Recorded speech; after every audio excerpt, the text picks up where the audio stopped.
Hi hello నమస్తే, welcome to BRK. ఈరోజు మన ముందు రామ్మోహన్ నమిలే ఆధ్యాత్మికవేత్త ఉన్నారు. హాయ్ సార్, నమస్తే. నమస్కారం అండి. ఎలా ఉన్నారు? సో ఫార్ బాగున్నాను సార్. నేను ఒక టాపిక్ అయితే తీసుకొచ్చాను మీ దగ్గరికి ఇప్పుడు. Good.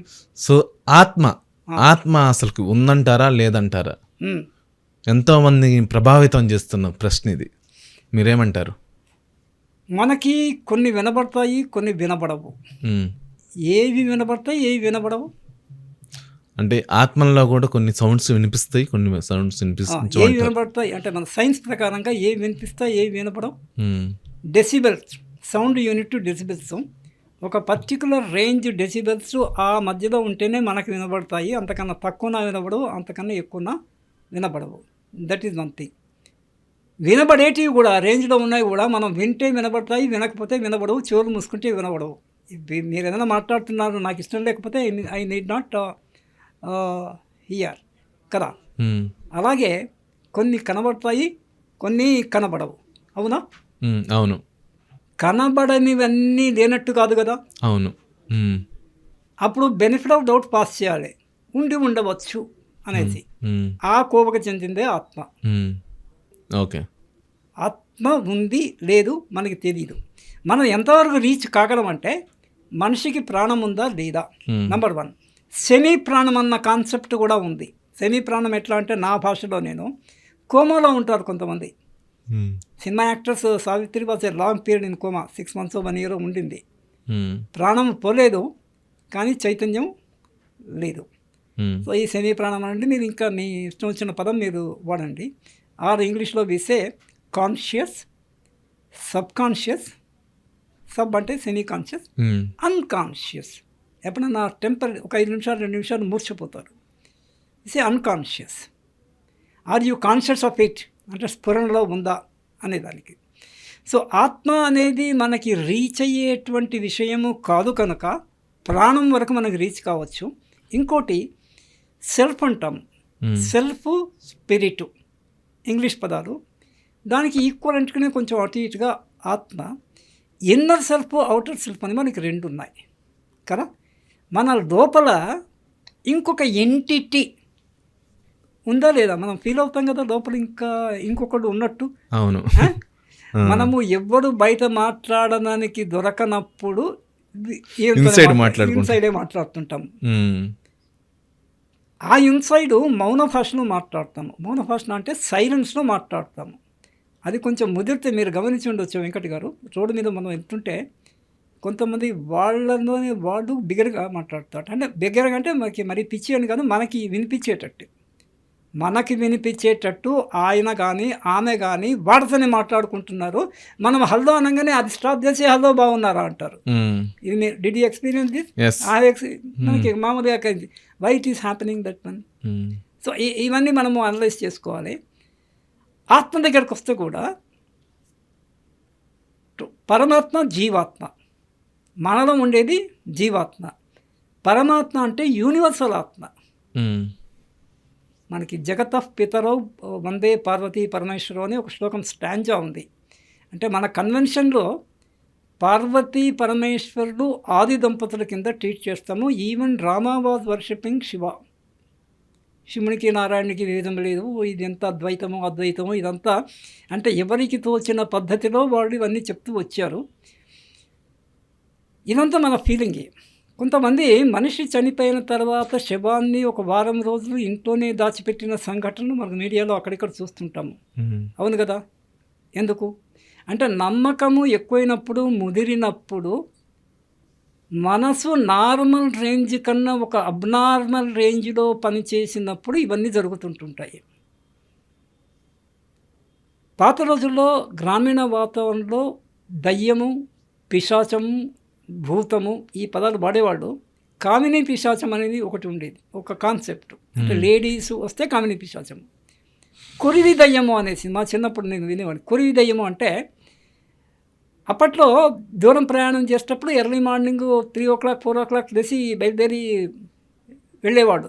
నడక మార్గంలో కానీ బండి కానీ ఒక ఫైర్ మనల్ని ఫాలో అవుతుంటుంది. దాన్ని వీళ్ళు కొరివి దయ్యం అనేవాళ్ళు.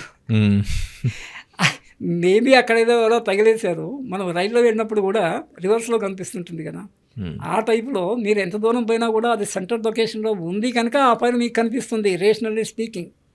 పాత రోజుల్లో సైన్స్ కానీ రేషనాలిటీ కానీ తక్కువ ఉండేది.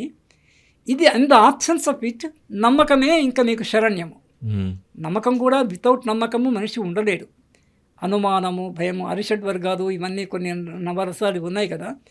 భయము లేకుండా మనిషి ఉండలేడు. భయము పాజిటివ్గా ఉండాలి, నమ్మకం కూడా పాజిటివ్ ఉండాలి, డౌట్ కూడా రీజనబుల్గా ఉండాలి. సో నేను చెప్పేది ఏంటంటే, ఆత్మ లెవెల్కి ఎవరు ఎన్ని చెప్పినా కూడా బాగా తెలిసినట్టు చెప్తారు, చాలా ధైర్యంగా, చాలా ఇదిగా. But we cannot reach that level. ఎవరైనా కూడా I don't think they can reach to that level. మనిషికి ప్రాణం ఉందా లేదా ఇంతవరకు తెలుసు, ఇన్నర్ సెల్ఫ్ తెలుసు, అది మనం ఎక్స్పీరియన్స్ అవుతున్నాము. దేవుడు అంటే నేను ప్రకృతినే దేవుడి కింద భావిస్తా, వేరే దేవుడు నా ప్రకారంగా అయితే లేరు. ఉంటే తప్పేం లేదు. ఎవరు నమ్ముకున్నవాడు వాళ్ళు అదే దేవుడు. అంటే ఇక్కడ ఒక ఇంపార్టెంట్ పాయింట్ ఉంది.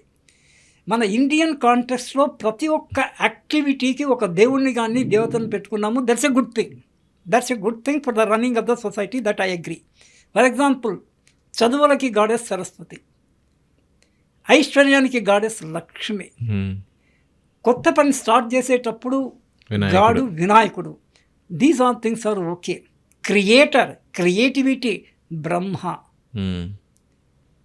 గాడికి కూడా ఒక ఎక్స్పాన్షన్ చెప్తుంటాం మనము. Destructor, generator, operator. Generator Brahma, operator విష్ణువు, డిస్ట్రక్టర్ శివ. ఈ 3 యాక్టివిటీస్ మనకి నడుస్తున్నాయి కదా. మనం పుడుతున్నాము, జీవిస్తున్నాము, జనరేషన్, ఆపరేషన్, చస్తున్నాము, డిస్ట్రక్షన్.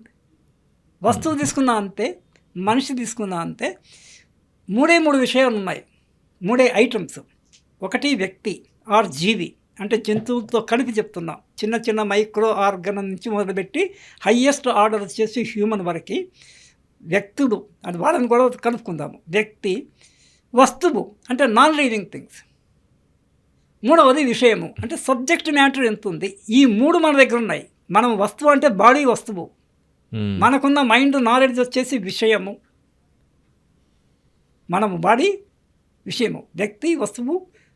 వ్యక్తి అంటే మన పర్సనాలిటీ, మన సైకాలజీ, మన వ్యక్తిత్వము. మీరు ఏది తీసుకున్నా ఇది ఉంది. ఇంకో చమత్కారమైన విషయం మీరు గమనిస్తే, చెట్టు జనరల్గా కొన్ని మహావృక్షాలు చాలా ఎండు బతుకుతాయి, థౌజండ్స్ ఆఫ్ ఇయర్స్. చెట్టు కట్ చేసిన తర్వాత బాడీని కట్ చేస్తే కుళ్ళిపోతుంది. మానవుని శరీరం కానీ జంతు శరీరం కానీ కుళ్ళిపోతుంది. Fit for no further use. చెట్టును కట్ చేస్తే, చెట్టుతోని ఫర్నిచరు, తలుపు చెక్కలు ఇవన్నీ చేయిస్తుంటే, ఫర్నిచర్ చేయిస్తే they live long forever. చనిపోయి కూడా బతికున్న ఎవరు? వృక్షాలు. చనిపోతే ఫినిష్ అయ్యేది, క్లోజ్ అయ్యేది జీవుడు. ఈ విషయం కూడా మనము గమనించాలి. అంటే సహేతుకంగా విషయాన్ని విశ్లేషణాత్మకంగా మన బుద్ధి సరిపోకపోతే, మనకన్నా ఎక్కువ విజ్ఞత ఉన్న వాళ్ళ సహవాసముతో నెలకోసారి ఈ విషయాలు చర్చించి, చర్చ అంటే రొల్లి లోకాంతానికి పోవద్దు, నేను చెప్పిందే గెలవాలి, నథింగ్ లైక్ దట్. అందరి మాటల్లో అల్టిమేట్గా సారాంశము ఆమోదయోగ్యమైంది, అది గమనించి దాని ప్రకారంగా పోవాలనేసి నా విషయం అండి. సో ఫైనల్గా ఆత్మ అనే లెవెల్కి హ్యూమన్ కెనాట్ రీచ్. ఓకే, అంటే ఒక ఆభాస, ఒక ఎస్టిమేట్ లెవెల్లో we can go, but not in real terms. ఇప్పుడు ఈ ఆత్మ అన్నప్పుడు ఏమంటారంటే, ఇప్పుడు మనిషి చనిపోయిన తర్వాత body will be cremated or done with. అది పనికిరాదు, ఇట్లా బాడీ పనికే రాదు. ఇక మిగిలింది ఏంటి? మనం ఉండే చైతన్యం ఉంది కదా, ప్రాణమే చైతన్యము, అది మహా చైతన్యంలో కలవచ్చు. ఒకవేళ ఇప్పుడు చనిపోయిన ఒక మనిషి చనిపోయిన తర్వాత కోరిన కోరికలు తీరకపోతే ఆ కోరికలు తీర్చుకుంటారని, పగ తీర్చుకుంటారని అంటారు. అవును కదా, మీరు మన సినిమాల్లో కూడా చూస్తుంటాం. మనకి సైన్స్లో కూడా every action has an equal and opposite reaction అన్న కాన్సెప్ట్ ఉంది. మన వైదిక ప్రకారం కూడా ఆలోచిస్తే జన్మ పరంపర. ఉమ్, అంటే ఈ ఆత్మ అనేది ఇంకో బాడీలో నెక్స్ట్ టైం పోతుంది. సోకాల్డ్ ఆత్మ, ఆత్మ మనం చూడలేదు. ద సోకాల్డ్ ఆత్మ ఇంకొక శరీరంలో పోయి ఈ సంస్కారాలన్నీ it will take with it and he will come. వాళ్ళకి తెలియదు, కానీ తెలియకుండానే they can identify their friends, their foes. F O E, foe అంటే శత్రువులు, ఫ్రెండ్స్. అది ఐడెంటిఫై చేసి ఆ ప్రకారంగానే ఇట్ విల్ డీల్. ఉమ్, నీకు ఇంకొక విషయం మీ దృష్టికి తీసుకొస్తాను. ఇంత ప్రపంచంలో కానీ దేశంలో కానీ ఇన్ని కోట్ల మంది ఉన్నారు కదా, మన జీవిత కాలంలో మనము మ్యాక్సిమం మీరు ఇంతవరకు ఎంతమందిని కలిశారు? అప్రాక్సిమేట్గా ఎవరిని? మనుషుల్ని. మల్టిపుల్ పీపీటీ అండి, పీపీటీ మొత్తం ఉంది. ఇంకొకటి నేను ఇందాక ఎట్లయితే వ్యక్తి విషయం వస్తువు అన్నానో, PPT persons you met, places you visited, time you spent on any aspect, on anything. మీరు యూఎస్లో ఉండే ఒక మనిషిని కలిసే అవకాశం ఉంది, కలిస్తే కలిసి ఉండొచ్చు మీరు, కానీ లేకపోతే నేను కలిశాను. కానీ ఇండియాలో మా కాలనీలో ఉండేవాడిని చాలామందిని నేను కలవలేదు. How is that it is happening that we are meeting certain people, we are having friendship with some people and we develop enmity with other people. ఇది ఎందుకు జరుగుతుంది అనేదానికి లాజికల్గా పూర్వజన్మ నుంచి అకౌంటెన్సీలో బ్రాడ్ ఫార్వర్డ్ క్యారీ ఓవర్ అని కాన్సెప్ట్. అంటే ఈ ఇయర్ లెక్కలు నెక్స్ట్ ఇయర్కి carry over, next year first డేట్లో, ఫస్ట్ ఏప్రిల్కి ఫినాన్షియల్ ఇయర్లో బ్రాడ్ ఫార్వర్డ్. అలాగే పోయిన జన్మలో పైన బ్యాలెన్స్ అంతా ఈ జన్మలో పుట్టినప్పుడు. అందుకే మీకు ఇంకొకటి కూడా ఉంది ఇక్కడ. దీశుడు అంటే ఇవన్నీ సునిశ్చితంగా మనం థింక్ చేయాలి. చైల్డ్ ప్రాడగి, బాల మేధావులు ఉన్నారు కొంతమంది. మామూలుగా ఒక సబ్జెక్ట్ మీద గ్రిప్ రావాలంటే 10,000 అవర్స్ కృషి చేయాలి మనిషి. ఆర్ 12 ఇయర్స్ ఏదో ఆ లెక్కన నంబర్ ఆఫ్ అవర్స్ దీంతో డేస్కి క్యాలిక్యులేట్ చేసుకుంటే. కానీ 6-7 ఏళ్లలోనే విశేషమైన ప్రతిభ, పర్టికులర్లీ ఆర్ట్లో, మ్యూజిక్లో ఇంకా విశేషించి how they are able to do that. ఒక 30 ఏళ్ళకు కూడా సరిగా పాడలేని వాడు, అంటే సంగీతం నేర్చుకున్న వాళ్ళ కన్నా వీళ్ళు ఎక్కువ పాడుతున్నారు. ఓకే అండి, okay. Even SP Balasubrahmanyam I not learn music. Ghantasala Venkateswara Rao నేర్చుకున్నాడు కాలేజీలో, విజయనగరం కాలేజీలో హీ వాజ్, కానీ నాట్ ఎస్పీబి. కొంతమందికి వెన్నతో పెట్టిన విద్య అని అంటాము, ఆటోమేటిక్గానే వస్తుంటుంది. ఇంకోటి లౌకిక ప్రచనలో విసే రీసైక్లింగ్ ఆఫ్ వేస్ట్ ఉందా? రీసైక్లింగ్ ఉంది కదా. మరి స్పిరిచువల్ దీంట్లో ఈ రీసైక్లింగ్ జరగవచ్చు కదా. మనిషి మళ్ళీ పుట్టాడంటే రీసైక్లింగ్ అని అనుకోవచ్చు కదా. ఇది బెనిఫిట్ ఆఫ్ డౌట్.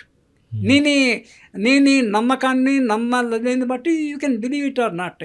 అంటే ఒకళ్ళకి అప్పుడైంది అందరికి కావాలని ఏం లేదు కదా. ఎవరెవరి నమ్మకాల ప్రకారం వాళ్ళ జీవితంలో తప్పు లేదు, కానీ నీ నమ్మకాన్ని వేరే వాళ్ళ మీద రుద్దురాదు. That is bad. ఓకే అండి, థ్యాంక్ యూ సార్.